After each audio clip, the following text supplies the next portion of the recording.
And once again, shall we give the Lord the best clap of praise?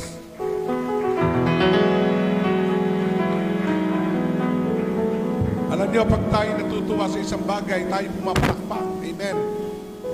Natuwa po ba ang Diyos? Natuwa sa ating pagsamba? Palapakan natin muli ang ating Panginoon. Shall we give the Lord the best clap offering? At ang pinapalakpakan sumisikat. Habang pinapalakpakan natin si Lord, sumisikat ang kaliwanagan at kakalwalhatian niya. Amen? Patuloy natin. Huwag natin titipirin. Sige, palapakan natin. Amen. All these praises only to you. Lahat ng papuri at pagsamba ay sa iyo lamang. So sabihin mo sa tabi mo, how are you today? Okay, sabihin mo naman, me, I'm fine. Sabihin natin, I'm fine. Mabuti naman, dahil ang Diyos ay laging mabuti. Amen. Hello? So, praise God. Sabi nga ni Pastor Tim, look up. Okay, nakita nyo na. Alam nyo, hindi na mainit sa lugar nyo. Amen. Dito mainit pa. So, napakabuti ng Diyos. Puro Diyos ng himala. At may bakal na po sa ibabaw yan. So, nag-meeting kami kahapon. Dumating na po yung nagsukat ng ready-mix concrete. Sinukatan na mula rito hanggang labas. So, Lunes, lalagyan na po ng steel dick yung labas. Tatapusin ang bubong at purihin ang Panginoon. Amen? Amen. Sabihin mo, yan ang bunga ng iyong pananalangin. Yan ang bunga ng iyong pagbibigay. Amen? Sabihin natin, ito ang bunga. Lahat po ng ginagawa natin, may bunga yan. Kaya, ito, no, may nag-chat nga sa akin sabi, ang laki naman ng budget nyo. Sabi ko, wala kaming budget. Wala naman kaming Koreano, wala kaming Amerikano. Pero may life in Christ kami na pamilya. Amen? Amen. Habang tayo ay patuloy na nagtutulong-tulong sa maliliit na bagay sa community, so, makikita natin. So, mamaya may county meeting tayo. Dahil matapos pong lagyan ng flooring, ay lalagyan na po natin ng mga division. Ang uunahin natin gawin ay yung children ministry. So mga children, handa na ba kayo? So Ma'am Jessa, nasa si Ma'am Jessa? Oh, ayun, Ma'am Jessa, hindi ka na malulungkot. Kasi nagkalat yung kanyang children ministry. So hopefully by first week of July, ay butas na po. Nakita niyo po yung butas na yung gilid? Yun ang pintuan. Ayun, butas na. So, lalagyan na po yun. So, purihin ang Panginoon. Then, habang ginagawa po dito, ako, pinipilit ko dumalaw dito kahit kaunti. Sabi nga ni Pastora, wala ka namang gagawin doon. Nakatingin ka lang. Sabi ko, habang tumitingin ako, nagpipray ako. Amen. Kaya sabi ko nga hindi ko na malaman kung anong pwesto ang prayer gagawin ko. Nakatayo, nakahiga, nakatuwad, nakaluhod. Dahil tuwing Sabado, kailangan natin ng 20,000. Purihin ng Panginoon, dumadalo na po yung isa po sa gumagawa, si Kuya Angelo. Kuya, kasama ang kanyang asawa. So welcome. I hope na ituloy-tuloy tayo. Amen? So, kahit sila nagtatrabaho, nagwi-winning soul pa rin tayo. Amen? Nagwi-winning soul. Kaya patuloy ka lang at ang Diyos ay lagi may sorpresa sa bawat isa sa atin. Kaya tayo naniniwala, ang sabi ng Pilipos, Kapitulo 1, talata 3, He who began a good work in you, He will carry it on to completion. Amen? Amen po ba? So, nananampalataya po ba tayo na ito may finishing na? Laging bukang bibig sa akin ni Pastora. Yung daw sapatos ng ating dance, pudpud na. Sige, hindi na mapupudpud yan. Palalagyan na natin. Isasabay na natin yan. Total naman, ang pananampalataya ay walang bayad. Amen? Amen. So, walk by faith and walk by faith. Kaya gagawin natin yan. So, buksan po natin ang ating Bible sa Genesis chapter 39, verse 1 to 5. Nabuo ko po ang teaching na ito habang tayo ay nagpapagawa. Habang tayo nagmamasid sa lahat ng bagay na ginagawa ng Panginoon. And my topic today is, God is with us. Sabihin natin, God is, tapikin mo, katabi mo, sabihin mo, God is with you. Amen. So, maraming mga verses na tayong bubuklatin, but I want to open our discussion or topic this morning with this kind of passage from the Old Testament. Ito ay ang history ni Joseph.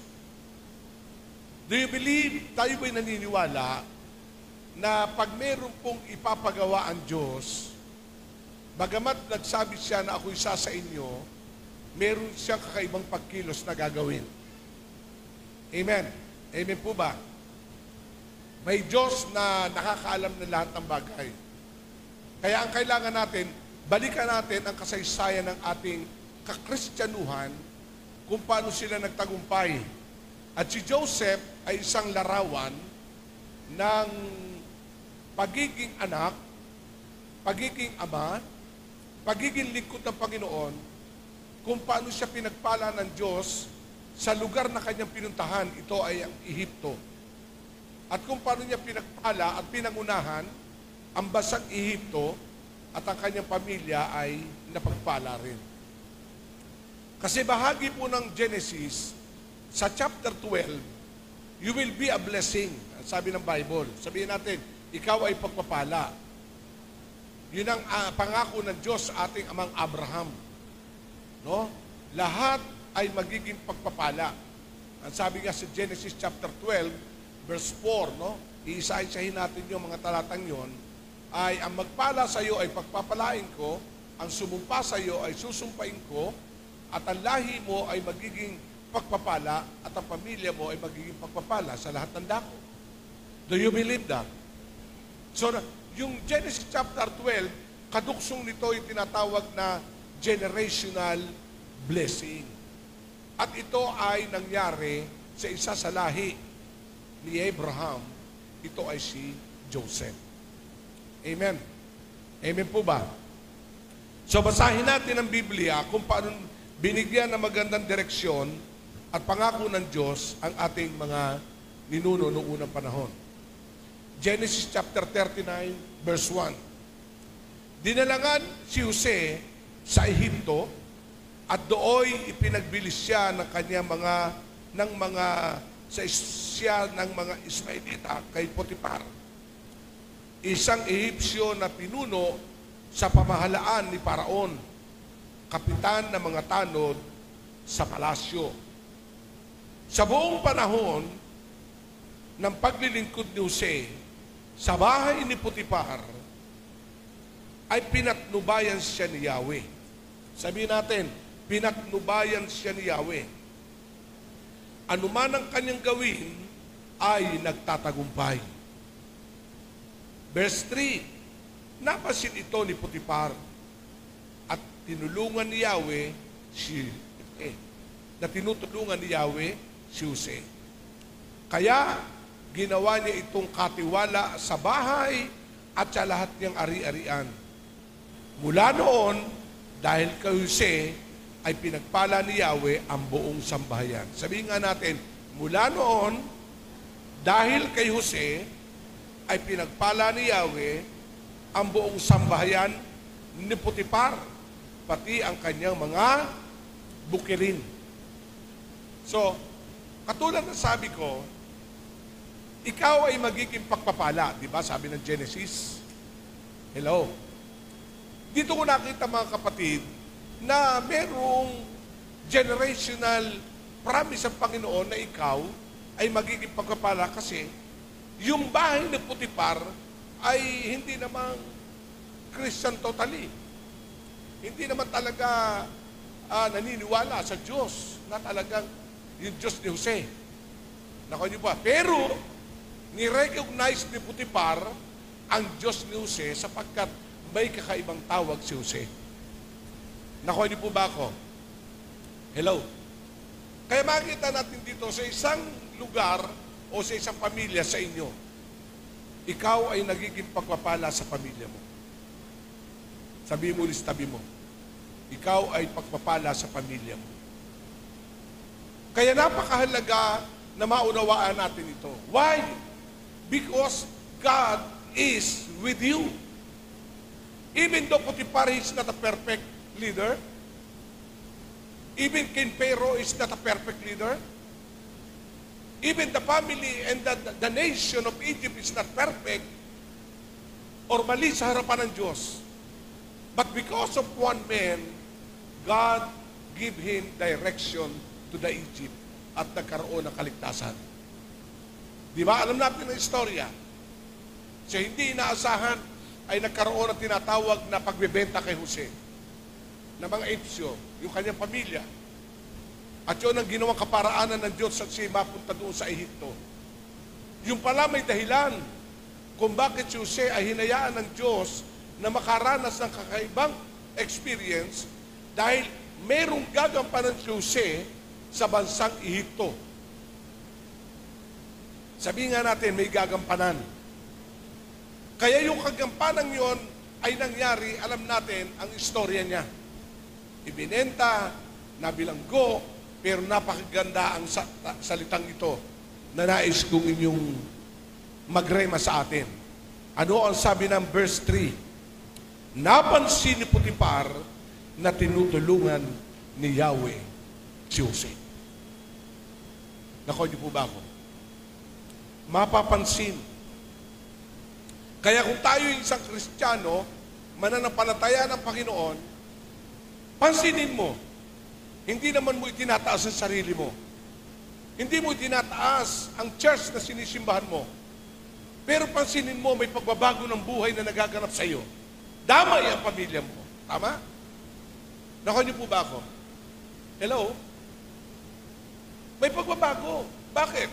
Kasi God is with you. God is with Joseph. God is with Joseph. Sa totoo lang may problema din ang pamilya ni Joseph.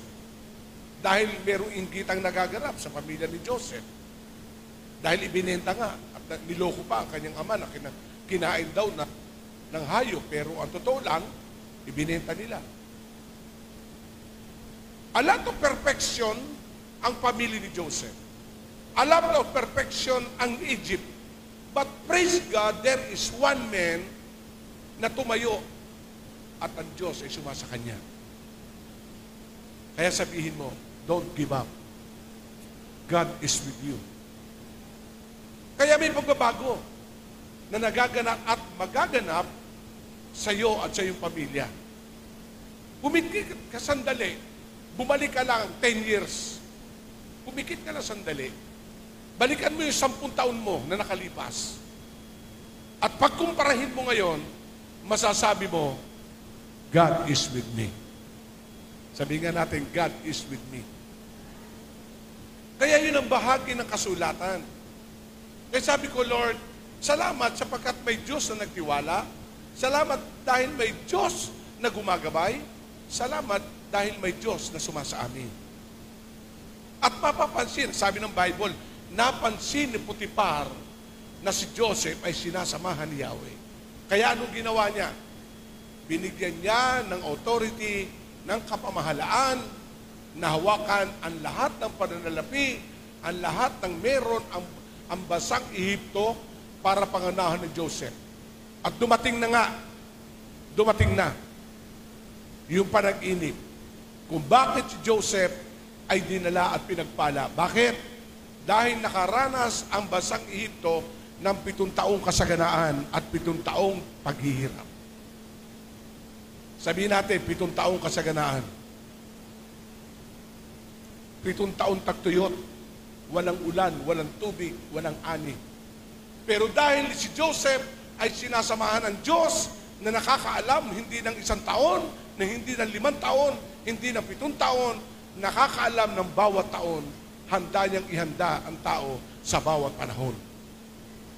Kaya sa Diyos, walang 7 taong kasaganaan at walang 7 taong kalugihan. Dahil bakit? God is with you. Ano ang ginawa ni Joseph? Look at the story, nung si Joseph na ang binigyan ng autoridad at kapangyarihan na i-manage ang buong pamahalaan sa loob ng 7 taon, inalagaan niya ang ani, inalagaan niya ang income, inilagaan niya ang pagpapala. Joseph will become a good steward. Amen? Amen po ba? Si Jose ay naging mabuting katiwala, hindi katiwaldas. Amen? 7 taon. Yung maliliit na imbakan ng tubig, pinalakihan. Yung maliliit na imbakan ng trigo, pinalakihan. Nagugulat ang maraming tao. Walang magawa si Potiphar at yung hari, kundi sumunod. Bakit? Sapagkat napansin nila, sinasamahan ni Yahweh si Jose. Eto na nga, dumating. 7 taong kasaganaan. After ng 7 years, wala ng ani. Purihin ng Panginoon. Hindi nagkulang at ang bansang Ehipto ang nagbigay pa ng tulong sa neighboring nation. Ganyan ipiniprepare ang tao. Ganyang ipiniprepare ang iglesia. Nakuha niyo po ba ako? And very strong God is with you. Sa oras na mga meron, alam mo kung paano sinupin ang meron ka. Kung ikay isang tatay, kung isa ikang kabataan, alam mo sinupin ang meron ka. Dahil pagdating ng panahon, pag may kulang, may mabubulot ka. Sabi nga, pag may sinuksok, ang matinik ay malalim. O alam natin yun, di ba? Nakuha niyo po ba ako? Amen. Kaya dito pag-aaralan natin, God is with us, but prepare you. Ang Diyos ay sumasayo, pero dapat humanda ka. Sabihin natin, handa na ako. Amen. Amen po ba? At makikita natin. Kaya minsan may nagtanong sa akin, pastor, sabi ko, alam mo, kasi noong Sabado, ako nagturo sa UPC. Marami mga pastor, mga bago, ako po yung naka-assign, 1 buwan ako magtuturo sa kanila. So, maaga kong tumating, may kausap akong isang leader. Friend ko naman sa Facebook, nakikita niya, nakakatuwa naman Bishop Continued Church. Ganda ng development. Sabi niya, ay, ang laki ng budget niyo. Sabi ko, wala kaming budget. Sabi ko, sinabi, wala naman kaming foreigner. Kung ano lang yun na andyan. Alam niyo ang sikreto? Nasa magandang kamay lang yung aming offering. Yung tithes and offering. Naiipon pag malaki. Nakuha niyo po ba ako? Kasi wala naman tayong hinuhugutan na. Walang hinuhugutan. Yun ang madaling kasagutan na minsan ating masasagot. Nasaan kaya ibinibigay ko noon? Ayan ngayon ang binigay niyo. Wala kayo nakikita noon. Pero dahil nga dumating ang pangailangan, may nahuhugot tayo. Amen po ba? Alam na mga leader yan, alam nyo. Yung mga benepisyo ng ating mga manggagawa, tuloy-tuloy. May SS, may PhilHealth, everything. Bakit? Kasi, for God's glory, meron tayong wisdom na binigay ng Panginoon. Nakuha niyo po ba ako? Amen. Hello? Kaya makita natin, even Potiphar, sabi niya, ay teka, kita ko sinasamahan ng Diyos. Ipagkakatiwala ko na dyan ang yaman ng ating bansa. Ikaw na bahala. Nakuha niyo po ba ako? Nakuha niyo po ba? Dahil sumasama kanya sa kanya ang Diyos, nakita ang galaw. Year after year, after 70 years, makita natin maraming pumipila sa administrasyon ni Joseph. At ang kasunduan na ito, dito kayo tumingin, bago mag-release ng ayuda, lumuluhod ang mga tao kay Joseph bilang administrator, bilang paggalang. Ayun po yung panaginip na nakita na lumuhod kay Joseph ang kanyang mga kapatid dahil yung uhay ng trigong hawak niya ay lumuhod din yung kanyang mga kapatid. Ayaw pang paniwalaan, ang yabang mo naman, pati ang ating ama luluhod sa'yo. Hindi lang maunawaan. Kasi siyempre, hindi maalis yung personal. Pero kung alam mo na sinasasamahan siya ng Diyos, ayun na nga nangyari. Biglang nagluhuran. Hindi pa makilala ng mga kapatid eh. Kasi naka-royal robe si Joseph. Pero si Joseph, kilala sila. Dahil iba ang damit ng mga alipin at dayo. Pero si Joseph, guwapo. Nakuha niyo po ba? Tinan mo katabi niyo. O mga guwapo. Isa sa manifestation na God is with you, you are pogi. Ano ibig sabihin ng pogi? Presence of God inside. O, pogi. Hallelujah. Palapakan natin ang Panginoon. God is with you. So, nung hindi nila maunawaan, ayun nga, umikot ang panahon, 7 years, after 7 years, in the middle of 7 years na paghihirap, walang magawa magkakapatid, doon sa bansang Ehipto, andon ang masaganang ani, kahit tayo ay naghihirap dito. At nung nakita ni Joseph, abay, mga utol ko to Nako niyo po ba? Hello? Ito kagandahan sa puso ni Joseph. Umalis na yung humingi ng ayuda, pinaiwan niya yung mga kapatid niya. Ang sabi niya, hoy, ako si Jose. Sabi ng kapatid, hindi makatingin. Sabi niya, hiyang-hiya kami sa iyo, binita ka namin. Hindi. Ang ganda na sinagot niya, pinahintulutan ng Diyos ang lahat ng bagay sa ikabubuti natin. Kaya huwag niyo nang isipin yung ginawa niyo sa akin. Kaunin niyo si Ama, at kung saan ako naroon, doon din kayo. Ang ibig sabihin, ano ibig sabihin doon? Kung atin pong lalawakan ng ating pagbabasa, lalawakan ng ating pangunawa sa kasaysayan, napakahalaga sa isang tahanan na may tatayong Joseph. Kaya kung ikaw ay isang Christian, ikaw ang tumatayo, damay sa pagpapala ang pamilya mo. Sabihin ng hindi perpekto pamilya mo. Pero bakit? Ikaw yung tumatayo bilang Joseph. Sinasamahan ka ng Diyos. Nakuha niyo po ba ako? Hello? Kasi yun ang pangako ng Diyos sa Genesis chapter 12. You will be a blessing. And the people of the nation will be blessed through you. Kaya maghintay tayo. Nagaganap na ang blessing. Amen. Amen po ba? Alam niyo, ang puso ko, alam ng Diyos eh. Sabi ko nga, Lord, patapos lang ito, lahat ng community, talagang i-bless natin ang mga grocery. Naniniwala kayo 600,000 na nagagastos natin? 600, ano?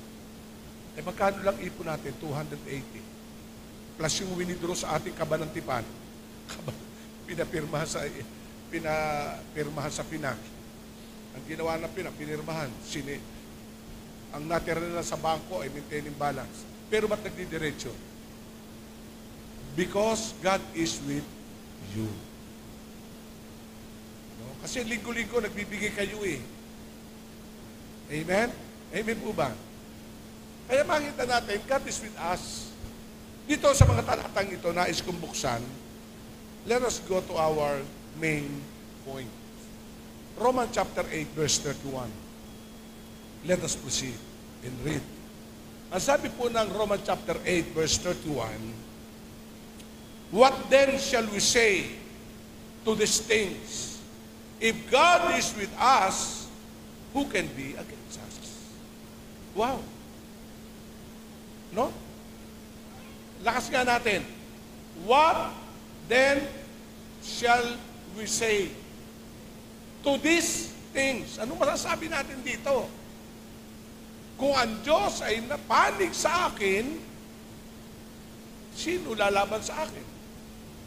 If God is with you, who can be against you? Walang kahirapan, walang sakit at karamdaman. Amen po ba? Nagugulat tayo. Ako nagugulat din. 3:30, nagbasa ako ng messages, may nag-chat sa akin. Bishop, salamat sa time team mo, panalangin. Yung pong aking na-diagnose na colon cancer, because of our prayer agreement, dumating na po yung CT scan. Wala po. Nakuha niyo po ba ako? Sa katuwaan, tinabi yung isang concrete na kailangan natin i-deliver sa isang araw. Imagine nyo?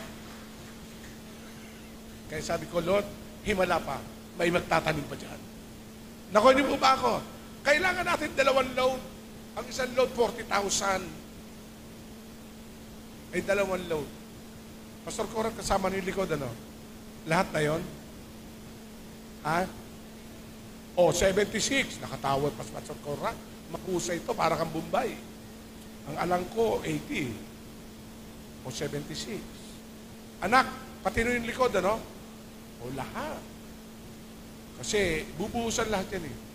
Nilagyan lang ng mga ilaw, itong mga wala pang buhos yan dahil pina-insertan pa ng mga wiring para pagbubuhos lahat na. Sabayan na pati ang wiring. Amen? Sabi ko, yung inaanak kong taga JIL, punta ka dito. Ang dami pa napadagdag. Nung binigay sa akin, Ninong, ito kailangan. Nung kinumpiyot ni Pastor Coran, 18 mil. Hurra bababasyon. Hallelujah. O nabili naman natin. Amen po ba? Kaya makikita natin, dito sa Romans chapter 8, even everything, if God is with you, who can be? Who can be? Who can delay? Who can interrupt you? Amen po ba? Who can stop if God is with you? Walang makapipigil. Nako niyo po? Kasi ang Diyos ang patuloy na kumikilos. If God is with you. So the whole verses, akin pong inisa-isa po yung mula verse 31 hanggang 39. Tingnan po natin ang mensahe dito. The benefits of God, of every believers, if God is with you. Kasi may kasama ko lang, naalala ko nga yung si EJ, binubuli nung kalaro. Ay nung ako'y dumating, nakahawak lang din. Si EJ, iyak na eh. Ay nung dumating, humawak dito, tumapang si EJ. Sabi ko sa laro, no. Bakit? Nakahawak sa akin pa eh. Bakit? Nandito ang tatay, tagapagtanggol ko. Nako niyo po ba? So, ano benepisyo nito?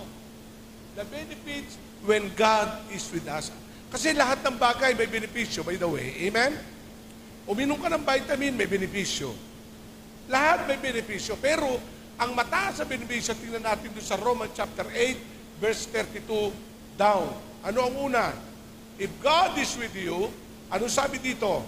Sa verse 32, kung ang sarili niyang anak ay hindi niya ipinagkait, sa halip ay ibinigay niya para sa atin lahat, hindi kaya niyang ibigay sa atin ang lahat ng bagay?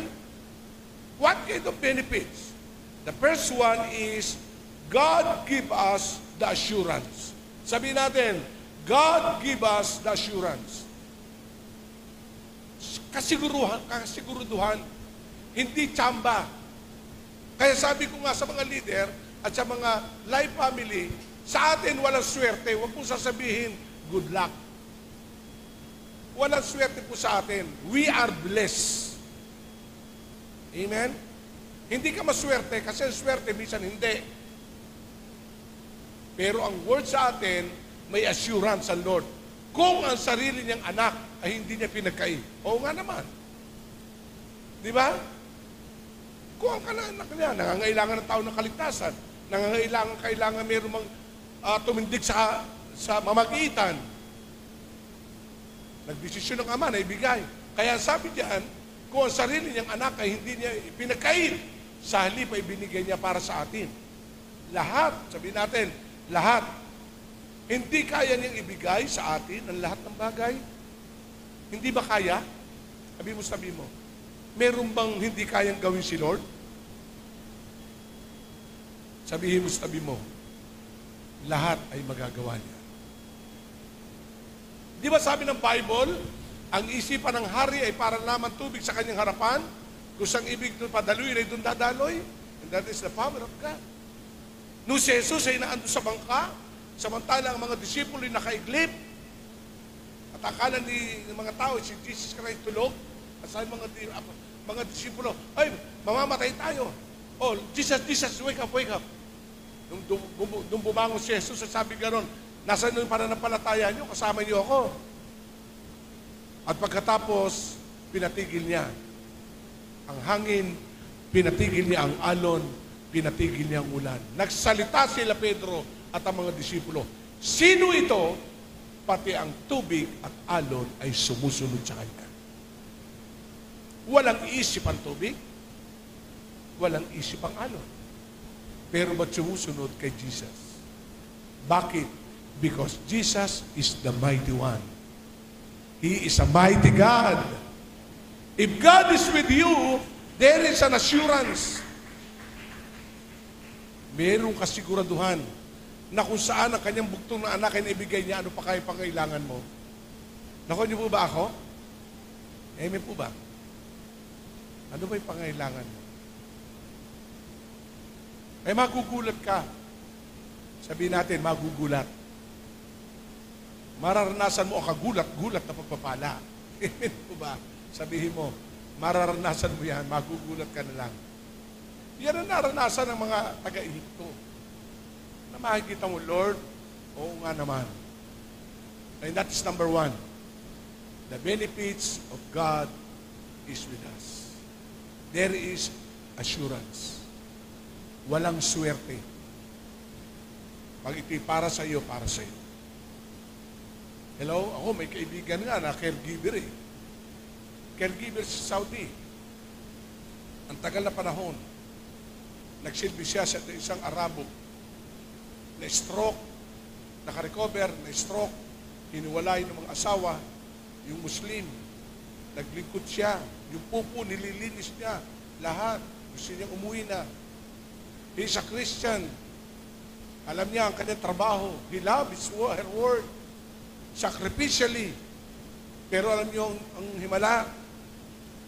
Isang araw, pinatawag siya ng lawyer ng kanyang employer. Pinapirmahan ay hindi na mamabasag dahil translated sa Arabic. Ang sabi, attorney, sigurado ba ako? Oh, sigurado. Hindi ka lulukuhin niya. Pinirmahan niya. Ang buong akala niya ay renewal of contract. Sabi niya, sige, trabaho, na-stroke, nasa ospital ng 6 araw, hindi na siya umuwi, binantayan niya, yung abogado dumadalaw na. Nung namatay na. Inimpake na ng Pilipina ang kanyang gamit, uuwi na. Tumawag yung lawyer, nasaan ka ngayon? Nandito po sa bahay ni Sir. Huwag kang alis. Hintayin mo. Nung dumating yung abogado, naka-impake na, sabi ng lawyer, saan ka pupunta? Ay wala na po akong amo. Ba't ka mo? Hindi. Ipinakita yung buong papel. Yung palang papel na pinapirmahan, nagpapatunay na ikinasal siya sa Arabo. Siya ang tagapagmana ng lahat ng iiwanan ng Arabo. Dahil pag hindi, pag-aagawan ng mga nakalipas na asawa. Sino may gawa? Ang Diyos. Kaya sabi ng lawyer, uuwi ka pero kakaunin mo ang asawa mo at 2 mong anak. Dito kayo titira. At yung share of stock ng asawa mo sa 3 kumpanya dito sa bansang ito, ikaw ang magpe-personal appearance. Ngayon, milyonarya. Nako niyo po ba? Sino mag-aakala? Hindi niya para si Joseph eh. Nako niyo po ba?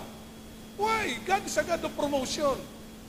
Kasi ang promotion not come from the east or west. Promotion comes from God. Hindi dahil ganyan. Wala nga sa isipan niya, bahala. Pag namatay, uwi na ako. Yun ang naalam niya. Pero God is working. Sabi mo, God is working. God is working. Kaya makita natin, there is an assurance. Kaya, huwag kang mag-alala. Ako, hindi nga nag-aalala kasi ang puhunan ko lang i-pay. Ang nag-iisip, si Mrs. Pag hinatid ni Pastor Conrad yung nabilang na offering, hindi ko na tinitignan. Baka bumaba paid ko eh. O magkano natira matapos ilabas. After a days, Pastor Eli naman, yung ating Hagay offering. Hindi na rin ako nagtatanong. Sabi ko, bahala ka na.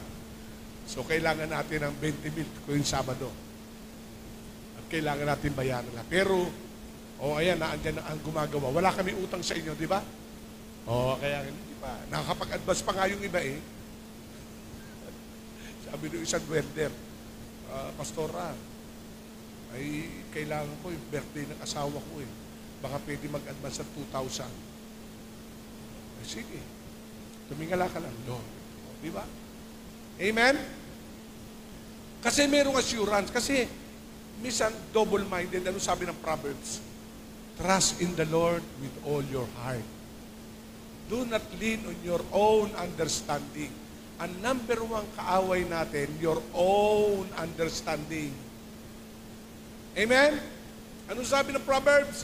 Trust in the Lord with all. Sabihin nga natin, with all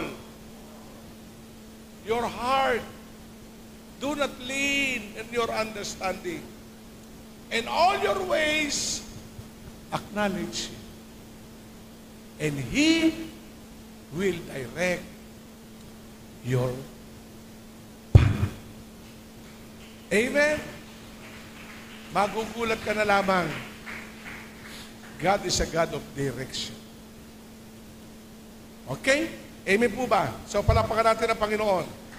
Okay, let us go to verse 33. Iniisa-isa lang po natin yung verse. Romans chapter 8, verse 33. Ano sabi? Ang sabi dyan, who shall bring a charge against God elect? It is God who justifies. Number 2, ay ito, we are God's elect. Sabihin natin, we are God's elect. God choosing us o hinirang ka ng Diyos. Amen. Sabihin mo, pinili ka ng Diyos. Hinirang ka. Ang ibig sabihin, nothing can change. Wala magbabago kasi ang Diyos ang pumili sa iyo eh. Yung ang gobyerno, pag pinili ng tao na ikaw ang iboto, kahit yung mga tao nagtataka, walang magawa. Eh bakit? Pinili ka eh, di ba? Nakuha niyo po ba ako? Hello? Tao pumili sa iyo, inelect ka, elected. Kaya pag nagbibilangan, the winner. Sabi, ba't yun na nanalo? Ba't yun na na-elect? Wala ka magagawa. Yun ang pinili ng tao. How much more pag ang Diyos ang pumili sa iyo? Nakawin mo, ha? And there is assurance again na talaga, Lord, yes, I am chosen. I am elected. Pinili mo ako, Panginoon, mula sa karamihan. Amen? Hello? Alam niyo, sa basketball team, pag ikay pinapasok ng coach, may tiwala sa iyo eh. Diba? Yung iba, nababangko. Amen? Pero sa Lord, walang bangko. Lahat tayo tatawagin ng Panginoon. Ang kailangan lamang, we need to be open. We need to be prepared for God is choosing you. Pinili ka ng Panginoon. I am elect. Sabihin natin, I am elect by God. Eh ano sabi ng Bible sa Book of John? Hindi kayo pumili sa akin, ako pumili sa inyo. Akala natin tayo, hindi, ang Diyos. Minsan nasasabi ang tao, pero wala kang magagawa pag ang Diyos ang pumili. Kita natin kung piliin ang Diyos si Saulo, yung naging Pablo. Nabalitaan ni Nehemiah, sabi ni Nehemiah, martirous yan, mamamatay tao. Kulang na lang sabihin ni Jesus, kung pipili ka din lang, yung may maganda. Kasi maraming comment ang mga nakakakita, martirous. Pero wala kang magagawa eh. Ang sabi ng Acts chapter 9, He is a chosen instrument to carry my name. Hello? Kaya makita mo, sa nag-a-apply, sa dami nag-apply, ikaw ang natanggap. Sabi mo, thank you, Lord. At makakaranas ka, sabihin mo, who me? Lord, salamat, pinili mo ako. Hindi. Kasi ang Lord ang nagbigay ng pagkakataon sa Kanya na ikaw ang piliin. Sa dami na mas eksperyensado sa'yo, sa dami na mayroong skill sa'yo, pero dahil ang Diyos, binakapan ka, kaya ikaw ang pinipili ng Panginoon. Kaya alagaan natin yun. If God is with you, who can be against you? The second one is, God chosen us. Mula noon, 37 years, na. Lagi ko nire-revisit, Lord, pinili mo ako. Yung ginawa mo ako sa paglilingkod, yung aking first 20 years sa isang napakalaking church, Lord, gagawin mo uli ito. Hanggang sa naitayo ang lahat in Christ, I always, Lord, determine and stand. I am chosen, Lord. Do it, Lord. Do it, Lord. At ito pa nga sabi ko sa Panginoon, to be honest to everyone. Kasi 12 years ago, akala ko wala na ako. Hindi naman ako mawawala sa pagiging Christian. Siyempre, may mga anak ko, ay alam na asawa ko, tumawag yung pisa ko sa Italia, sabi niya, o pinsan, wala ka na pala sa dati mong ministry. Kailangan ko ng tao dito. Kasi siya ay konsehal sa Roma, at siya ay mayroon siyang business na Manila Restaurant, at mayroon siyang business na parang LBC sa atin sa Pilipinas. Marunong ka mag-drive, kailangan ko ng tao. Hindi mo problema pag-aaral ng anak mo. Wala pa kaming bahay noon. Nako niyo po ba ako? Nagkita kami sa Batangas. Umuwi siya, kasama ang consulate. Dahil ko, konsehal. Kasi marami sa Batanggenyo, ang mga pamilya nasa Italy, kukunin yung mga migrant. Number 13 ang pangalan ko nakalagay, Gini Evangelista. Nakaupo ako, di ko naman alam pagkasalita lang, puro Italian. Mamaya, lupit sa akin, pisan, nagsisimula na. So, approve ang 25 person. Ito pangalan mo, number 13 ka. After this, i-provide mo passport, i-provide mo birth certificate, tayo ay magpinsan, ganyan, so and so. Sagot ko ticket mo, ay alam ni Mrs. Nung oras na yon, tumayo ako. Pumunta ako sa CR. Talagang nanlabig ako bigla. Hindi ready. Lumuhod ako sa inodoro, kahit ang baho. Lord, hindi desisyon ng tao ito. Kinabukasan ng mga anak ko ito. Tatanggapin ko ba? Pero naalala ko, bago ako pumunta doon, si Stephanie, bumababa na hagdan. Alam ni Stephanie, pa, alam ko pinaplano mo. Gagraduate na ako. Huwag ikaw ang alis. Pero hindi ako nakalito. Pero alam nyo, nandun ako sa CR. Bigla akong umiyak. Ito tugon sa akin ng Panginoon. Kailan ka nasiraan ng sapatos sa paghayo mo? Hindi, Lord, wala. 4 na pares ka sapatos ko eh. Kailan ka nang hiram ng barong? Ay, hindi po. Namimigay pa ako ng barong. Mapababayaan ba kita? Yung oras na yun, tayo ako. Sabi ko sa pisang ko, pisan, sir, ito yung ano sa akin ng Lord. Hindi ko matatanggap. Salamat na lang. Natapos sa ceremony, naghiwalay kami, pisan. Saludo ako sa iyo. Papalitan ko lang ang pangalan nito. Mamaya yung isang kasama, Sir Buloy, yung pisang ko, kaipilido niya, Bautista nga lang. Sabihin mo, typographical error. O, din lang Bautista. Nakalipat na. Pero purihin ang Panginoon. After 12 years, now, lahat ng aking agam-agam, sinagot ng God with us.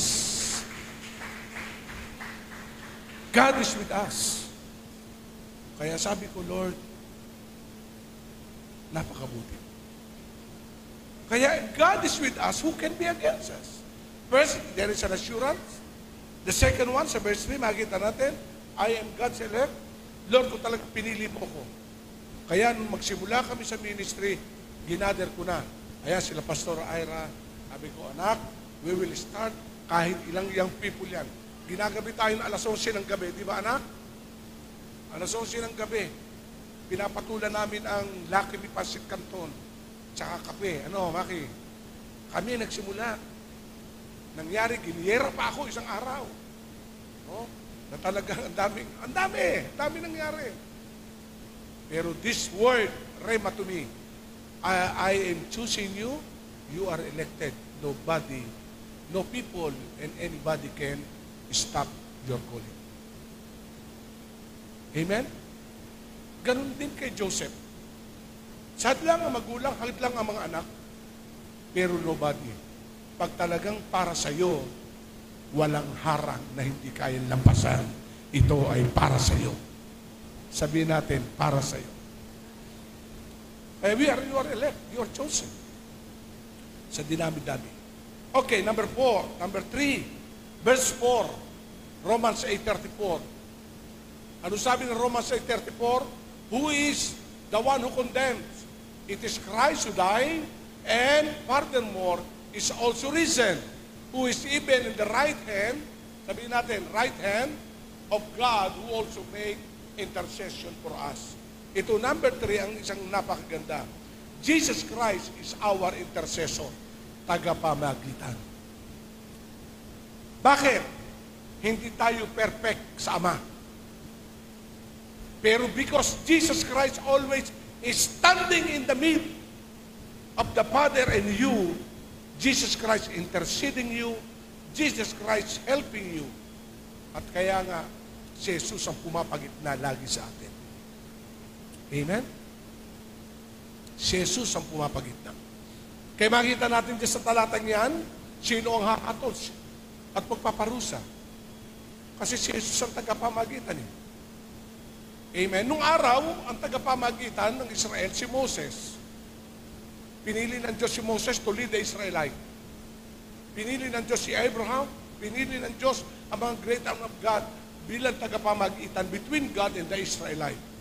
Pero lahat sila natukso, lahat sila ay namatay, hindi nabuhay. Pero one day, dahil ang tao ang kailang iligtas, pinadala ng Diyos ang kanyang kaisa-isang anak para siya ang pumagitna. No one can touch him. Kaya sa Matthew chapter 4, tinim din siya ng kaaway. Katulad ng tuksong ginawa kay David. Katulad ng tuksong ginawa kay Samson. Katulad ng ginawa ng kay Solomon. Pero pagdating kay Jesus, nung tinutukso ng demonyo, hindi nagtagumpay ang demonyo. Bakit? He is the one, the mighty God, the mighty one. Siya yung salita na nagkatawang tao. Kaya maraming tao ang nagulat. Siya kumuha ng karunungan ng taong ito. Nung si Jesus Christ at the age of the middle age, 10, naando siya sa templo, nakikipagtalas-tasan siya sa mga rabay. Ang sabi ng mga Pariseo at Eskriba, siya kumuha ng talino ang taong ito. Alam na alam niya ang Torah. Alam na alam niya ang law. Pero for me, hindi siya kumuha. Bakit? Dahil siya yung salita na nagkatawang tao. Wala siyang pinag-aralan salita, kundi siya yung salita na nagkatawang tao. Na hindi na nagsasalita yung salita, kundi mismong buhay na nagkatawang tao para isagawa ang lahat ng kanyang pangako. Kaya if God is with us, who can be against us? Jesus is our mediator. Between sickness, between the attack of the enemy, Jesus Christ is the mediator. Amen? Hello? Kaya nga ang simbolo po ay cross. Horizontally and vertical. Vertical means God and people by the cross of Calvary. Amen? And another one, number 4, sa verse 35. Ano sabi ng verse 35? Ang sabi diyan, who shall separate us from the love of Christ? Shall tribulation, distress, persecution, famine, nakedness, peril, or sword? No one. Walang makapaghihiwalay. Ano ibig sabihin dyan ng Biblia? Ang sabi dyan, no one can separate us from the love of God. Sabihin natin, no one. Kasi ito, dito ako tumingin. Ang kahirapan minsan ang nagiging dahilan para ikay mawalay. Nako niyo po ba ako? Hindi mo na kaya problema. Kaya ngayon tatamarin ka na manalangin, tatamarin ka na dumalo, dahil parang hindi ka na nagtitiwala sa Diyos mo, so nag-separate ka. Nako niyo po ba? Famine, nakedness. At ang isa sa nagiging dahilan pa kung bakit ang tao nahihiwalay, hindi lang nakedness o pamin, kundi minsan blessing. Yung over na blessing mo, nung wala kang blessing, lagi ka nakaluhod. Nagbabasa ka ng Bible sa umaga. Asking the Lord, Lord, direct me. Pero God is so gracious. He's a mighty one, a promise keeper. Ibibigay sa'yo. Pero imbis na lalo ka maging malapit sa Kanya, nawawala na. Nasaan ang morning prayer mo? Nasaan na devotion mo? Nasaan na Sunday service mo? Ay, papasok po ako. May go overtime. Ito po kailangan ko. Are you listening? Dapat walang makapaghihiwalay. The more na pinagpapala ka, the more mamahalin mo ang nagpapala. Amen. Habang papalapit ka sa pangarap mo, lalo kang lumalapit sa Diyos. Dahil ang dahilan kung bakit nangyayari sa iyon, because God is with you. Pag ang Diyos ay hindi na sumayo, katulad ni Saul, kung bakit siya napaltan bilang hari, nag-disobey na sa Lord. Kaya makita natin si David, pag kinakasihan ng demonyo si Saul, wala na. Dati, Saul is anointed, a king, full of wisdom.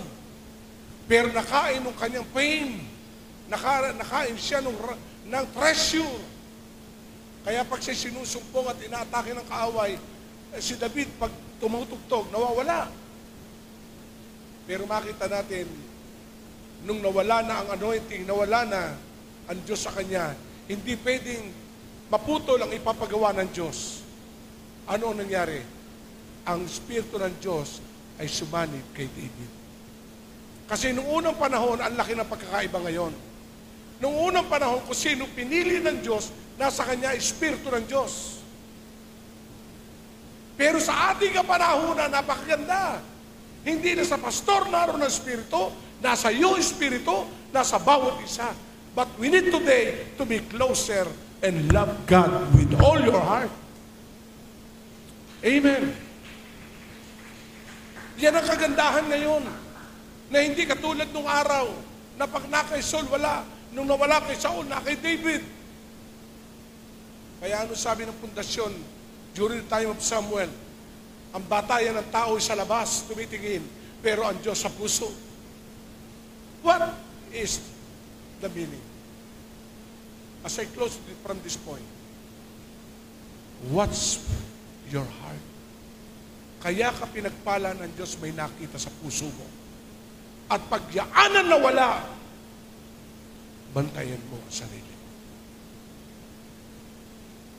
Mawawala ang Espiritu ng Diyos. Mawawala yung galak. Kaya bagamat who can separate from the love of God? No one. But those who love Him. Ang sabi ng Bible, from the love of God. Walang kaguluhan talaga eh.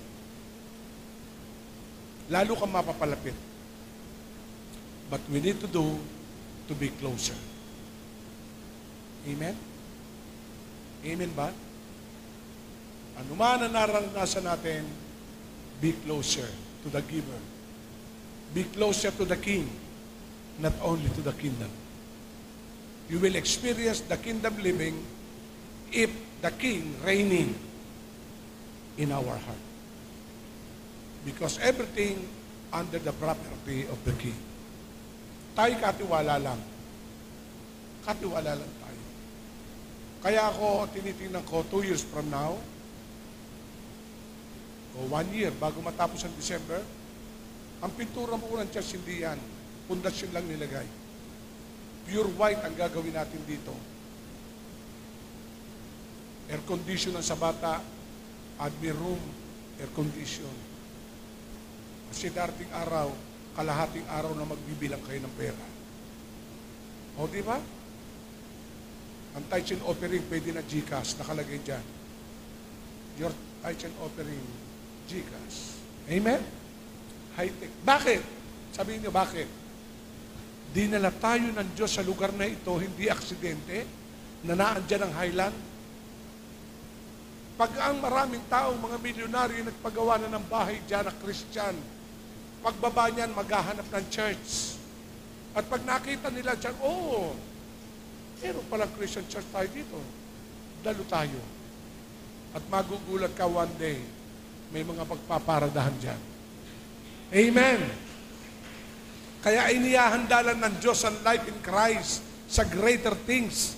Sabi nga natin, the Lord has done great things. Mula nung i-declare natin to, na-experience mo yan. Na-experience ko. Na-experience ng church. Dahil bakit? Walang salita ng Diyos na bumabalik ng walang kabuluhan. He will accomplish what He desired. Amen? Kaya kailangan maging handa ka. Na pag nasabi mo, one day pag ikakasal ka, hindi ka na hanap na magandang lugar. Kasi bakit? Meron na air condition to, 3-toner pa, 2. 1, 2, 3. Amen? Lupa ni Pastor Conrad dyan. Pagagawa niyang garden yan, lahat ng reception, naandyan. Okay, nakikita niyo po ba yun? Di ba? Para nampalataya lang yan. Para nampalataya. Lastly, verse 37 and 38. Ano sabi ng verse 37? Hindi sa lahat ng mga ito, tayo ay siguradong magtatagumpay sa pagitan niya na nagmamahal sa Kanya. When God is with us, we are more than conqueror. Sabihin natin, more than conqueror. Mapagtagumpay tayo. Kaya sabi ng verse 37, hindi sa lahat ng mga ito, tayo siguradong magtatagumpay. Sabihin natin, sa Diyos sigurado, we are more than conqueror. Sabihin natin, I am more than conqueror. Pag sinabing conqueror, may napagtagumpayan ka. Kaya yung hirap, mapagtatagumpayan mo yan. Yung sakit karamdaman, mapagtatagumpayan mo yan. Excited ka, Lord, thank you sa lahat ng inihahanda mo. Bakit? We are more than conqueror. Tayong lahat ay magtatagumpay. At isinasama sa parada ng tagumpay ni Kristo. Sabihin natin, salamat Panginoon. Kami kasama sa tagumpay ng ating Panginoon. Katagumpay ng Panginoon. Kailangan lamang, siyempre, kung sino yung source na nagtatagumpay, komunika doon kay Jesus. Kasi sabi nila ng John chapter 15, hindi kayo makapamumunga kung kayo ay hiwalay sa akin. Ang sabi ng John chapter 15. At ang sabi ng verse 2, John 15, no? Kayo ay si Jesus ang puno, tayo ay mga sanga, ang ating Ama ang tagapag-alaga. Hindi natin tagapag-alaga. Kaya makikita natin, inaalagaan tayo ng Panginoon. And last one, verse 38. Sapagkat natitiyak kong wala makapaghiwalay sa atin sa kanyang pag-ibig.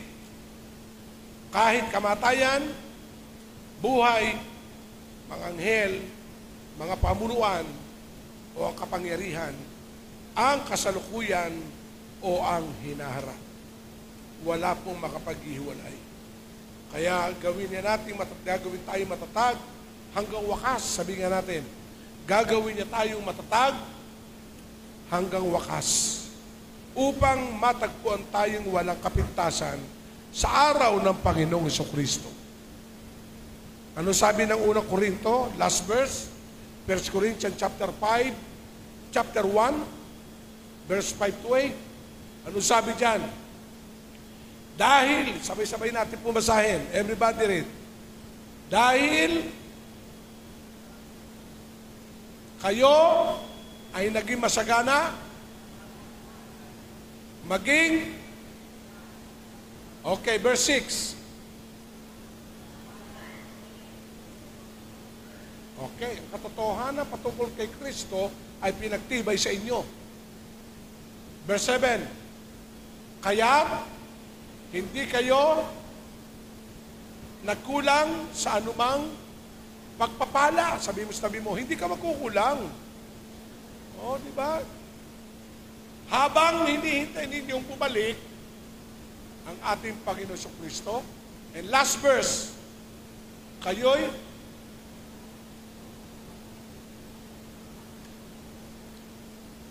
Amen. Palapakan natin ang Panginoon. Kita nyo? Kayo ay gagawin niyang matatag. Sabihin natin, matatag.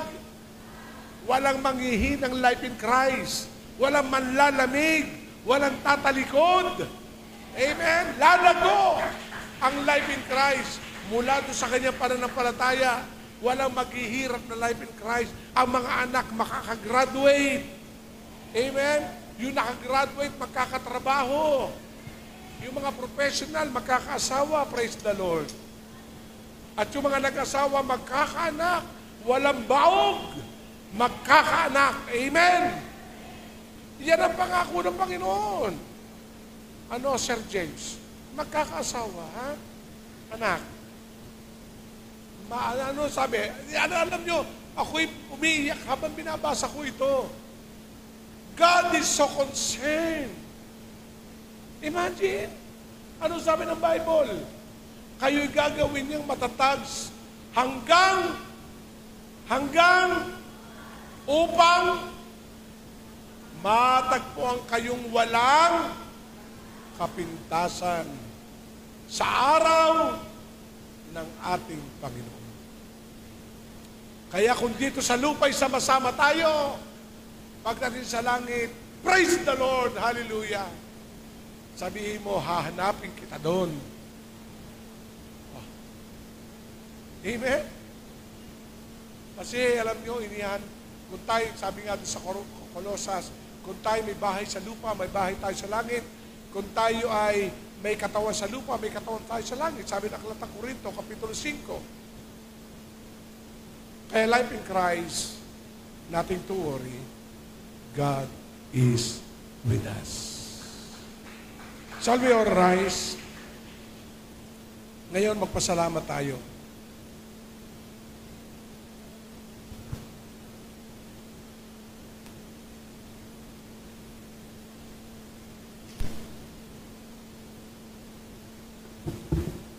Tayo magpasalamat sa Diyos.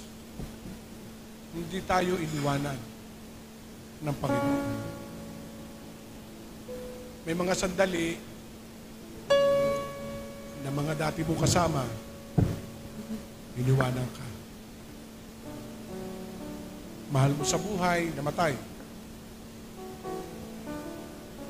Yung iba sumakabilang buhay, yung iba sumakabilang bahay. Pero, ang Diyos nasa iyo. Yun ang napakaganda. When I recall my calling 37 years ago, history speak, napakaraming tao na pagpastor. Napakaraming tao. Ang iba sa kanila hanggang ngayon kumukunik sa akin. Hi, hello. Yung iba wala na. Pero one thing I learned, talagang mangyayari yun. Pero ito ang pangako ng Diyos, hindi ka niya iiwan. Hindi ka niya iiwan. Kaya lagi ko nga sabi sa Lord, salamat sa life in Christ. Sabi nga ni Mrs. pag kami nag-uusap, ito na yung pamana sa iyo ng Lord. Sa 37 taon mo, sa pagtanda mo, may niregalong church sa iyo, Lord. May niregalong mga leader sa iyo. May mga niregalong pamilya sa iyo. At higit sa lahat, may Diyos na lagi nasa iyo. Kaya, from the bottom of my heart, I cry and I always thank God to all of you. Buong life family. Maging mga nakasama ko noon.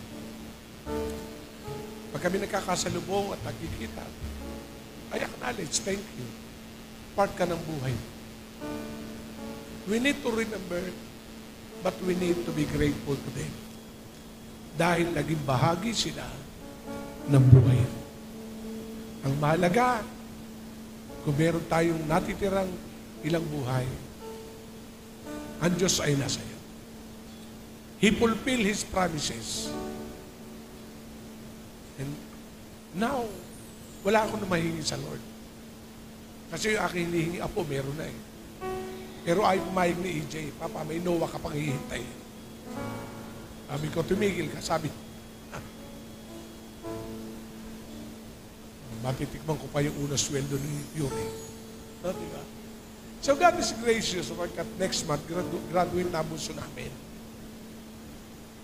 Sabi ko, Lord, ito na ang panahon ng pagtatanim. Umani kami ng matagal na panahon, kami naman ang magtatanim.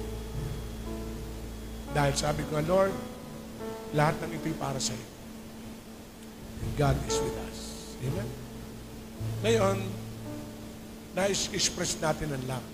Yung mga babae sa babae, lapitan nyo, ihag nyo, sabihin nyo, thank you, God is with us. Mga lalaki sa lalaki, come on, come on. Habang tayo nag-worship, sige po. Shall to be grateful to them.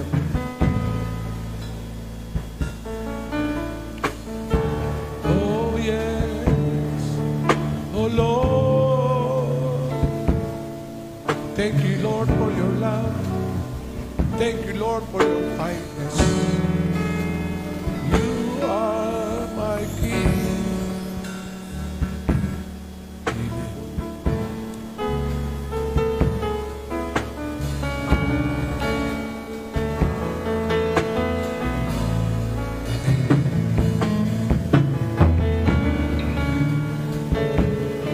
Sabi ng awit 133, napakainang pagmasdan ng kanyang mga anak ay nagkakasama-sama. How good and pleasant it is the brethren dwell together in unity. Hindi ko mang isa-isahin, yung iba'y nasa online, mahal ko po kayo lahat. Salamat sa inyo. Mananatiling ang Diyos ay nasa atin. Mahaba pa ang ating pagsasamahan. Amen. Salamat sa inyong suporta. Continuous ang ating hagay. Shall we give the Lord the highest praise? To God be the glory. To God be the glory. To God be the glory. To God be the glory. To God be the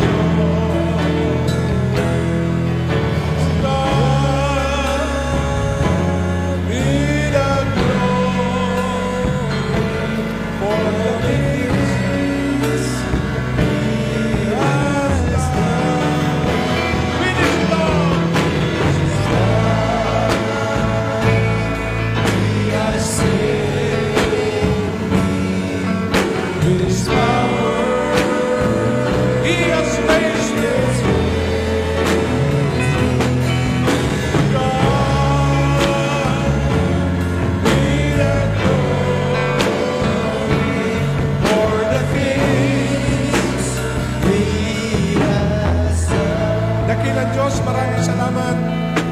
Sumabay po lahat sa may panalangin. Ama namin sa langit, salamat. Salamat. Dahil ikaw ay nasa amin, lagi mo kami sasamahan. Sa oras na ito, inihahandog ko ang aking buhay sa iyo.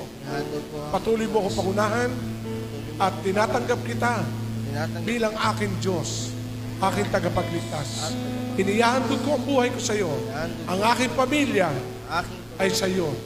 Ito pong aming dalangin sa pangalan ni Jesus. Ano na magsabi ng Amen. God bless you all.